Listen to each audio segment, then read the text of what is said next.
You use it every single day. You've probably used it already today. But what if I told you that this simple bar of soap sparked a scientific revolution, toppled entire industries, and saved more lives than any medicine in human history? And yet, the man who first proved it worked, he was thrown into an asylum and died there. I'm Aiden Thomas, and this is the hidden history of soap. The year is 2800 BC, ancient Babylon. An archaeologist working in the 1930s cracks open a clay cylinder that's been sealed for nearly 5,000 years. Inside, etched into the clay, is a recipe. Not for bread, not for beer, for soap. Fats boiled with ashes. That's it. That's the formula. And honestly, it's not that far from what you'd find in an artesian soap shop today. The Babylonians had figured out something remarkable, that when you combine animal fat with the alkaline salts from wood ash, something almost magical happens. The fat transforms. It becomes a substance that can grab onto dirt and grease and pull it away from skin. We now call this reaction saponification. The Babylonians didn't have a name for it. They just knew it worked. But here is where it gets interesting. They weren't using it to wash their hands. Early soap was primarily used in the textile industry to clean wool and cotton before dyeing it. It was an industrial product before it was a personal one. And it was also a status symbol. If you were clean in ancient Babylon, people knew you had money. Soap wasn't cheap, and the ability to maintain hygiene was a mark of nobility. The Egyptians took it further. The Ebers Papyrus, a medical document from about 1500 BC, describes mixing animal and vegetable oils with alkaline salts to create a soap-like substance. But here's the twist. They weren't just cleaning with it, they were using it to treat skin diseases. Soap as medicine. And their embalmers? They chose soap-based preservation techniques for mummification. These people were so confident in soap's power that they trusted it to preserve the dead for eternity. And honestly, it worked. The Greeks had their own spin. They swapped animal fat for olive oil, because of course they did, creating a gentler soap suited to the Mediterranean climate. But the Romans? The Romans are where things get complicated. See, the Romans initially thought soap was medicine, not a cleanser. They'd apply it to skin ailments like some kind of ancient prescription ointment. It took them a while to realize you could just wash with it. Once they figured that out, they went all in. Roman bathhouses, the famous thermae, became the social media of the ancient world. These weren't just places to get clean. They were where you networked, cut deals, gossiped, and flexed your social status. Some of these bathhouses had hot pools, cold pools, saunas, gymnasiums, and even libraries. And soap was at the center of all of it. Pliny the Elder, the noted Roman author and naturalist, documented Roman soap making with almost scientific precision. He wrote about combining goat fat with beechwood ashes, noting that the Celtic peoples have perfected this art using their sapo for both cleansing hair and purifying wounds. That word, sapo, is where we get the word soap. As the Roman Empire expanded, they didn't just spread their language and laws, they spread soap. From Spain to Britain, Roman soldiers and settlers carried soap-making knowledge across the known world. But here's the dark turn. When Rome fell in 467 AD, soap fell with it. With the collapse of Roman infrastructure, bathing habits across Europe essentially stopped. Public bathhouses closed. Soap production plummeted. And for centuries, much of Europe was, to put it gently, filthy. This wasn't just unpleasant, it was deadly. The lack of basic hygiene contributed directly to the spread of disease across medieval Europe. When the Black Death, or bubonic plague, arrived in the 14th century, it ripped through a population that had largely abandoned the cleanliness practices the Romans had perfected 1,000 years earlier. Now, not everywhere abandoned soap. In Japan, daily bathing remained common throughout this entire period. In Iceland, naturally heated hot springs served as Saturday evening gathering spots. And across the Islamic world, soap making didn't just survive, it thrived. This is the part most Western history books skip. While Europe was in its hygiene dark age, the Islamic Golden Age was producing some of the greatest advances in soap history. A Persian chemist named al-Razi, working in the late 800s AD, didn't just improve soap, he essentially proved, through rigorous testing, that vegetable oil-based soaps were dramatically more effective than animal fat versions. He documented his findings in a masterwork called Kitab al-Asrar, the Book of Secrets. And Syrian soap makers in the city of Aleppo developed what's considered the world's first luxury soap, using a precise blend of olive oil and laurel oil. When European Crusaders encountered Aleppo soap, they were so impressed that they established entire trade routes specifically to import it. Soap came back to Europe on the back of a holy war. You just can't make this stuff up. By the 12th century, soap was back in Europe, and it was becoming serious business. England started producing soap commercially.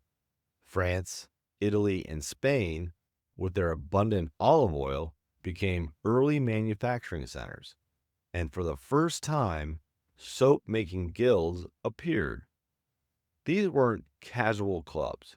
They were powerful organizations with strict hierarchies, rigorous apprenticeships, and quality standards that would put some modern companies to shame. You couldn't just decide to make soap, you had to earn the right. The guilds standardized recipes, regulated ingredients, and essentially created the first brands of soap, long before branding was a concept. But here's the catch. For most of history, soap was soft, a mushy paste, difficult to store, difficult to transport, and difficult to sell. The hard soap bar, the kind you'd recognize today, was actually a Middle Eastern innovation that migrated to Europe through trade. It used olive oil and a specific alkaline solution that produced a firmer, more durable product. This was a game changer. Hard soap could be cut into bars, stamped with a maker's mark, stacked on shelves, and shipped across continents. It transformed soap from a local craft into a global commodity. And yet, even as soap became more available, governments found a way to keep it from the people who needed it most.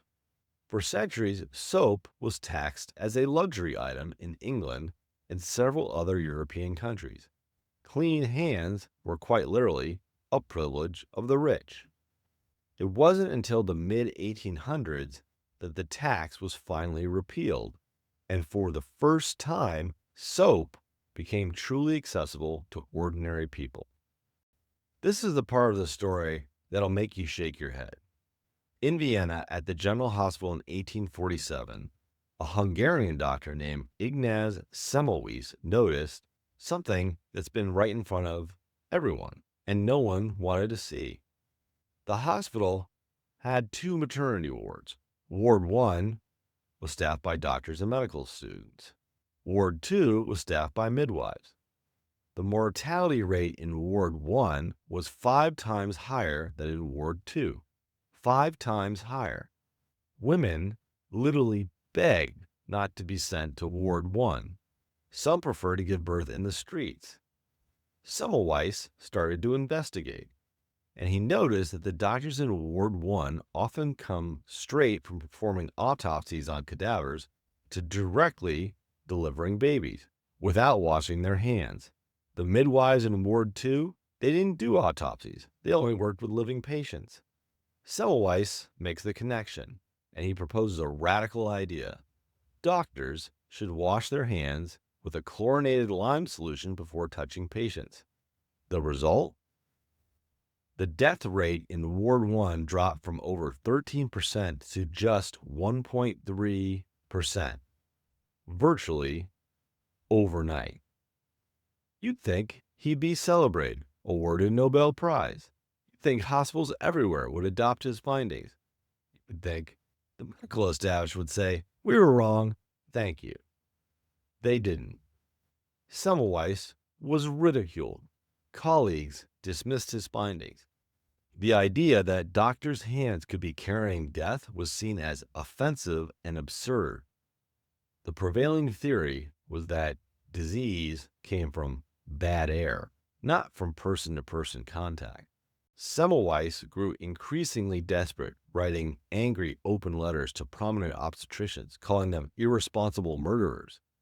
His behavior became more erratic. In 1865, he was lured to a mental asylum under false pretenses. He died there just 14 days later. He was only 47 years old. It would take another 2 decades and the work of Louis Pasteur and Joseph Lister before germ theory was finally accepted, before the world acknowledged what Semmelweis had proved with soap and water. Clean hands save lives. Today, Semmelweis is called the father of hand hygiene. There are statues of him. A university in Budapest bears his name. But, unfortunately, he never saw any of it. In 1791, a French chemist named Nicolas Leblanc changed everything. He patented a process for making soda ash from common salt, dramatically reducing the cost of soap production. Before Leblanc, soap was available to maybe 12% of the French population. Within a decade, that number jumped to 78%, and infection rates, they plummeted by 1850s in America. Companies like Procter & Gamble, Colgate, and Lever Brothers didn't just make soap, they made it a cultural expectation. Cleanliness is next to godliness wasn't just a saying, it was a marketing campaign. Then came World War I and World War II. Both created massive shortages of the animal and vegetable fats needed to make traditional soap. Chemists scrambled for alternatives, synthesizing new compounds that mimicked soap's cleaning properties. These synthetic alternatives became known as detergents, and here's the irony. Most of what you call soap today, it's technically detergent. That bar in your shower, probably a detergent. That liquid hand wash by your sink, almost certainly a detergent. True soap, made from fat and lye, the way the Babylonians did it 5,000 years ago, is now a specialty product. The original became the alternative. March 2020, a global pandemic shuts down the world. Shelves are emptied of hand sanitizer. People are scared. Then, a chemistry professor from the University of New South Wales named Pally Thordarson posts a Twitter thread explaining how soap actually works at a molecular level. It goes viral, 140,000 retweets. Here's what he explained, and it's beautiful in its simplicity. A virus like COVID-19 is essentially a tiny ball of genetic material wrapped in a fatty membrane. Soap molecules have two ends, one end that's attracted to water and one that's attracted to fat. When you wash your hands, the soap molecules wedge themselves into the virus's fatty shell and rip it apart. The virus doesn't just wash off your hands, it's destroyed, torn apart at the molecular level. Hand sanitizer can do this too, but not as well. Soap is more effective because it doesn't just kill the virus, it also physically lifts dirt, bacteria, and viral particles off your skin and washes them down the drain. A 4,800-year-old invention, a Babylonian recipe of fat and ash, turned out to be one of humanity's greatest weapons against the 21st century pandemic. Soap didn't just make us cleaner. It reshaped social hierarchies. It powered empires. It created industries worth billions.